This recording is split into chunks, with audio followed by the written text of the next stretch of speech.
नमस्कार, मैं हूं रंजीत झा और आप देख रहे हैं न्यूज पीआर। देश भर में कोरोना की लहर किस कदर बढ़ रही है वह आंकड़े आप लगातार देख रहे हैं। 2 लाख का आंकड़ा छू चुका है देश। मरीजों की संख्या तो जिस हिसाब से बढ़ रही है उसी हिसाब से मौत का भी आंकड़ा बढ़ता जा रहा है। बिहार में भी आंकड़ा 5000 को छूने जा रहा है। कोरोना मरीजों की संख्या किस कदर बढ़ रही है यह अब आपसे छुपा हुआ नहीं है, लेकिन जो चीज़ छुप रही है वह आज हम आपको बताने जा रहे हैं। क्या बिहार सरकार, बिहार का स्वास्थ्य महकमा आंख मिचौली का खेल खेल रहा है? क्या कोई जानकारी हमसे छुपाई जा रही है? इसकी पोल कैसे खुली हम वो आपको पूरा डिटेल बताने जा रहे हैं, जिससे आपको भी थोड़ा डरने और घबराने की ज़रूरत है। हमारे पास जो आंकड़े आ रहे हैं इन दिनों आ रहे हैं क्योंकि लगातार टेस्टिंग बढ़ाई गई है, जिसके चलते मरीजों के आंकड़े मिल रहे हैं और मौतों की संख्या भी पता चल रही है कि किस हॉस्पिटल में कितने लोगों ने दम तोड़ दिया है। कल भी कई लोगों की मौत हुई है। बीते कुछ दिनों में देखा जाए तो करीब 50 के आसपास मौत हो चुकी है। तो मामला घबराने जैसा है ही, लेकिन क्या 50 लोग ही मर रहे हैं? क्या कोरोना मरीज 5000 ही मिल रहे हैं? इस पर अब सवाल उठने लगा है। दरअसल पटना के जो खास कुछ शवदाह गृह हैं वहाँ के रजिस्टर को अगर देखा जाए तो आपकी आंखें फटी की फटी रह जाएंगी और आप घबरा उठेंगे, डर जाएंगे कि जो आंकड़ा स्वास्थ्य विभाग हमें बताता है क्या वही चीज़ें वहाँ पे भी है? क्या उस रजिस्टर में जब चीज़ें दर्ज की जाती हैं कि कौन सा मरीज आ रहा है, कितनी लाशें शवदाह गृह में जलाई जा रही हैं, उससे आपको लगेगा कुछ न कुछ तो सरकार कर रही है, क्योंकि यह वही सरकार है जिसके बारे में इंडियन एक्सप्रेस ने खुलासा किया था कि ये टेस्टिंग के नाम पर बड़ा खेल कर रहे थे। कई ऐसे जगहों पर मोबाइल नंबर में 000 लिखा हुआ था, तो इससे पता चला था कि बिहार के कई जिलों में आंकड़ों के साथ खिलवाड़ किया गया। इसके नाम पर अरबों रुपए की बंदरबाट की गई थी, करोड़ों का घोटाला हुआ था। तो कोरोना के नाम पर लूट खसोट की समस्या कब खत्म होने वाली है? बिहार में खास करके जो स्थितियां हैं हम आपको लगातार बताते हैं कि बिहार के अस्पताल के बेड फुल हो चुके हैं। हॉस्पिटल्स में जगह नहीं है कि मरीज जाए तो जाए कहाँ।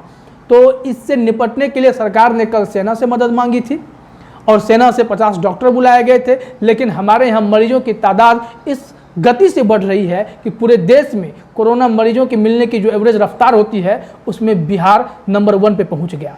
तो इस परिस्थिति में क्या 50 डॉक्टर, जो पुराने डॉक्टर और भी हैं जो काम कर रहे हैं, उनसे संभल पाएगा? सरकार इसको लेकर के 17 अप्रैल को राज्यपाल के साथ सर्वदलीय बैठक करने वाली है। उसमें भी कड़ा से कड़ा फैसला लिया जा सकता है जो हम या आपके हित में होगा। खैर, इस पे हम आगे भी बात करेंगे, लेकिन वह जो हमारे पास डिटेल्स आई है वह डिटेल चौंकाने वाली है। शवदाह गृह का रजिस्टर या पोल खोल रहा है कि सरकार क्या कर रही है। मेरे पास कुछ आंकड़े हैं जो मैं आंकड़े आपको बता देता हूँ। विद्युत शवदाह गृह के मुताबिक 12 अप्रैल को 24 कोरोना मरीजों के शव जलाए गए जो मर चुके थे, कोविड पेशेंट जिनकी डेथ हुई थी कोरोना के कारण। और वही 13 अप्रैल को 25 शव जलाए गए थे कोविड पेशेंट की, जिनकी जिंदगी नहीं रही, कोरोना ने जिनकी सांसें छीन ली। ऐसे लोगों को जलाया गया था शवदाह गृह में। तो कुल मिलाकर कितना हो गया? 12 अप्रैल और 13 अप्रैल को 24 और 25 को आप ऐड कर दीजिए, 49। लेकिन अब जब आप स्वास्थ्य विभाग के आंकड़े को देखेंगे 12 अप्रैल को और 13 अप्रैल को, तो पटना में एक मौत दिखाया गया, 13 अप्रैल को भी एक ही मौत दिखाया गया। तो क्या यहाँ पे गड़बड़ियाँ नहीं है? जो लगातार शवदाह गृह जल रहा है, लाशें उसमें जल रही हैं, अंतिम संस्कार किया जा रहा है, क्या वह मजाक है? क्या वह धोखा है? क्या शवदाह गृह झूठ बोल रही है? सवाल सरकार से है या स्वास्थ्य महकमा झूठ बोलता है? आखिर आंकड़े छुपाने का क्या मतलब है? कौन सा खेल चल रहा है? यह सबसे बड़ा सवाल है। स्वास्थ्य मंत्री मंगल पांडे बड़े बड़े दावा करते हैं। उनका दावा तो कहता है कि व्यवस्था ठीक है, कोई दिक्कत नहीं है, लेकिन जब आंकड़े आप देखेंगे, आप जाकर के पटना के जितने भी बांस घाट, गुलबी घाट जो भी हैं, शवदाह गृह जहाँ जहाँ पर है वहाँ जाकर के देखिए, आपको पता चलेगा कि परिस्थितियाँ किस कदर बिगड़ती जा रही हैं। जिस हिसाब से लाशें मिल रही हैं और जिस हिसाब से लोग कोरोना पॉजिटिव हो रहे हैं वह घबराने वाला मुद्दा है। एक डॉक्टर के मुताबिक जो कोरोना का दूसरा स्ट्रेन है वो बेहद खतरनाक है, वो जान ले लेता है। 5 से 7 दिन में आपको मौत की कगार पर लाकर खड़ा कर देता है। तो ऐसे में यह जरूरी है कि आपको सावधान रहना पड़ेगा। खैर, हम उस रजिस्टर की बात कर रहे थे। हमने आपको बताया कि 12 और 13 अप्रैल को उन सवदाहगढ़ी में 49 लाशें जली, लेकिन स्वास्थ्य विभाग ने बताया कि हमारे यहाँ तो कोरोना से एक मौत ही हुई थी। कौन झूठ बोल रहा है? तफ्तीश का मामला है, तफ्तीश होना चाहिए, फिर पता चलेगा। इसके साथ ही मैं आपको एक चीज़ और बताता हूँ। नगर निगम में जो लोग आवेदन दिए हुए थे कि 116 लोगों की मृत्यु कोविड से हुई है, जिनको जलाना है सवदाहगढ़ी में 15 मार्च से 11 अप्रैल तक। लेकिन अगर आप स्वास्थ्य विभाग के अनुसार जाएंगे तो 15 अप्रैल से 15 मार्च से 11 अप्रैल तक पटना में 27 मौतें कोरोना से हुई हैं। 27 लोगों का आवेदन है जिनको सवदाहगढ़ी में जलाना है। सोचिए जरा कि ये आंकड़ों का बड़ा खेल कैसे, क्योंकि आप आंकड़े छुपा सकते हैं लेकिन डेड बॉडीज का क्या करेंगे? जो लोग मर रहे हैं उनका आप क्या करेंगे?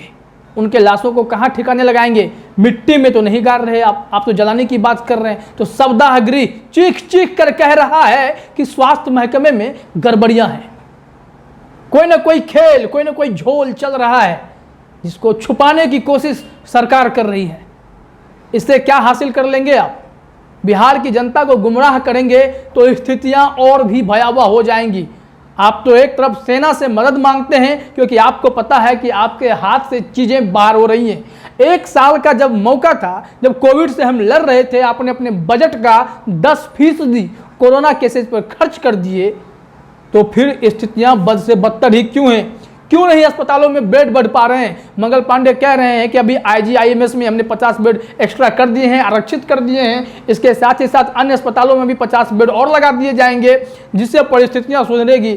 लेकिन बिहार सिर्फ पटना में नहीं है, बिहार के कई जिलों के लोग दर दर की ठोकरें खा रहे हैं। जो कोरोना पॉजिटिव हो रहे हैं उनकी जान आफत में आ रही है, उन्हें बचाएगा कौन? अस्पताल की स्थितियां देखने के बाद तो यही लगता है कि सरकार ने कोई काम ही नहीं किया। कई तरह के मैसेज चल रहे हैं सोशल मीडिया में कि हम तो मंदिर मस्जिदों के लिए लड़ रहे थे, अस्पताल के लिए कब लड़े? आखिर जनता को भी सोचना पड़ेगा कि सरकार कोई भी आए, क्या वह सरकार आपके लिए काम कर रही है? क्या जो बेसिक ज़रूरतें हैं, खाना पीना, शिक्षा, रोजगार, अस्पताल, हेल्थ, ये इतना इम्पॉर्टेंट चीज़, क्या इसके लिए सरकार प्रयासरत है? क्या इस पर काम हो पा रहा है? इन सब चीज़ों को समझना पड़ेगा, क्योंकि जो परिस्थितियां अभी दिख रही हैं, जो हमारे पास रिपोर्ट्स आ रहे हैं, वो बेहद चौंकाने वाले, डरावने और बेहद खतरनाक हैं। समझना पड़ेगा इन चीज़ों को, क्योंकि परिस्थितियां अब मेरे ख्याल से बद से बदतर हो रही है। सरकार को भी यह बात पता है। 17 अप्रैल को जब राज्यपाल सर्वदलीय बैठक बुलाए तो वहां भी डिप्टी सीएम तारकिशोर प्रसाद ने जानकारी दी है कि उस बैठक में व्यवस्थाओं, कुव्यवस्थाओं, अव्यवस्थाओं, इन सारी चीज़ों पर वो बात करेंगे। साथ ही साथ अगर ज़रूरत लगेगी तो कड़ी जो है कार्रवाई कर सकते हैं, कड़ा एक्शन, कड़े निर्देश, कड़ा फैसला लिया जाएगा जिससे कि आपको, हमको बचाया जा सके। लेकिन एक कहावत जानते हैं ना, अब पछताए का होत जब चिड़िया चुग गई खेत। 1 साल तक आपको मौका मिला था और आपने कोई तैयारियां ही नहीं की। जो भी आइसोलेशन सेंटर्स टेम्प्रोरी बने थे, क्वारंटीन सेंटर टेम्प्रोरी बने थे, उन सबको तो आपने उठवा दिया, क्योंकि आपके पास तो न जगह है, न संसाधन है, न पैसा है। अगर पैसा है भी तो चुनाव में, बजट में खर्च होने हैं। ब्लॉक स्तर पर, प्रखंड स्तर पर क्वारंटीन सेंटर बनाने की ज़रूरत है, आइसोलेशन सेंटर बनाने की ज़रूरत है, PHC में डॉक्टर्स भेजने की ज़रूरत है, तभी चीज़ें दुरुस्त हो पाएंगी। सरकार इसके लिए तैयारियां कर पा रही हैं क्या लॉकडाउन ही एकमात्र विकल्प है? केंद्र सरकार ने तो यह भी कह दिया है कि हम आर्थिक गतिविधियों को रोक नहीं सकते, आर्थिक गतिविधि को रोकेंगे तो हमें फिर से बड़ा लॉस हो जाएगा। जब मोदी सरकार ने पिछले साल लाखों करोड़ों के बजट की घोषणा की थी, उस बजट से क्या किया गया? किसका भला हुआ? क्या आम जनता के हाथ में कुछ आया? क्या इन लोगों को फ़ायदा मिल पा रहा है? जो अभी कोरोना मरीज बन रहे हैं, उनके इलाज में उन्हें सहूलियतें मिल रही हैं क्या?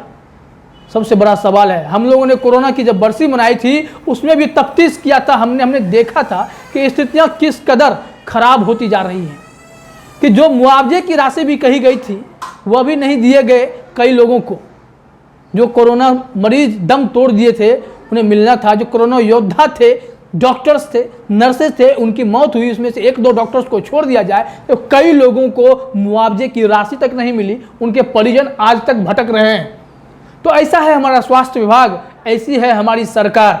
तैयारियां के नाम पर नील बटा सन्नाटा, और जब भगदड़ सी मचती है तो आनन फानन में आप IAS अफसरों की प्रतिनियुक्ति करते हैं अस्पतालों में ताकि चीज़ों को मैनेज किया जा सके। क्योंकि आपको याद होगा पिछले साल जब प्रत्यय अमृत को भेजा गया था 2 स्वास्थ्य सचिव के तबादले के बाद, उन्हें तो अचानक से उन्होंने जादू कर दिया था। आंकड़े टेस्टिंग बढ़ गए, लाखों में टेस्टिंग होने लगी। जो टेस्टिंग 5,000, 4,000, 3,000 नहीं पहुंच पा रही थी वह लाखों में पहुंच गई। बाद में धीरे धीरे रिपोर्ट कम होने लगे, गायब होने लगे। 15 दिनों में ऐसा लगा कि बिहार ने कोरोना पर काबू पा लिया, रिकवरी रेट 99% तक पहुंच गया। तो इससे आप समझ सकते हैं कि आंकड़ों का खेल कितना होता है बिहार में। तो क्या यह आंकड़ों का खेल चलता रहेगा? आम लोगों की जिंदगियों का कोई भरोसा नहीं है, जान चले जाए, शवदाह जलता रहे, लेकिन आपके पास आंकड़े जो आएंगे 2, 4, 5, 10, 15, लेकिन यहाँ तो 50, 100 ना जाने कितनी मौतें हो रही हैं। एक पत्रकार का कहना है कि हर रोज 20 से 25 हज़ार लोग पूरे देश में मर रहे हैं कोरोना की वजह से। तो सरकार इसके लिए तैयार है क्या? कुछ अव्यवस्था देखने को मिलती है शवदाह गृह के पास भी, जहाँ पे ऐसे तो परंपरा है कि डोम राजा जो होते हैं उनके पास अधिकार है कि कोई मरता है तो उसके लिए ज़मीन वो देते हैं, उसके लिए पैसे लेते हैं। लेकिन सरकार ने व्यवस्था की थी कि कोरोना मरीजों की अगर मौत होती है तो आप 1 रुपया नहीं लेंगे, नॉर्मल मरीज आते तो 300 रुपये जो है आप ले सकते हैं। लेकिन यहाँ पर अब मनमानी शुरू हो गई है, दलाल इसमें घुस आए हैं ताकि उनके लाशों को जल्दी से जल्दी जलवाया जा सके। तो 1,000 से 15,000 रुपये तक पैसे वसूले जा रहे हैं। ये तो थोड़ा गड़बड़ है, ध्यान देना पड़ेगा। और साथ ही साथ सरकार को सच्चाई बतानी होगी।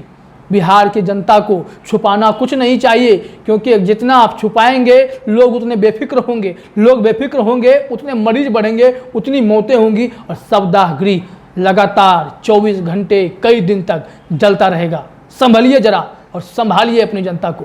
न्यूज़ PR में फिलहाल इतना ही। बाकी खबरों के लिए आप बने रहिए हमारे साथ। आपका बहुत बहुत धन्यवाद।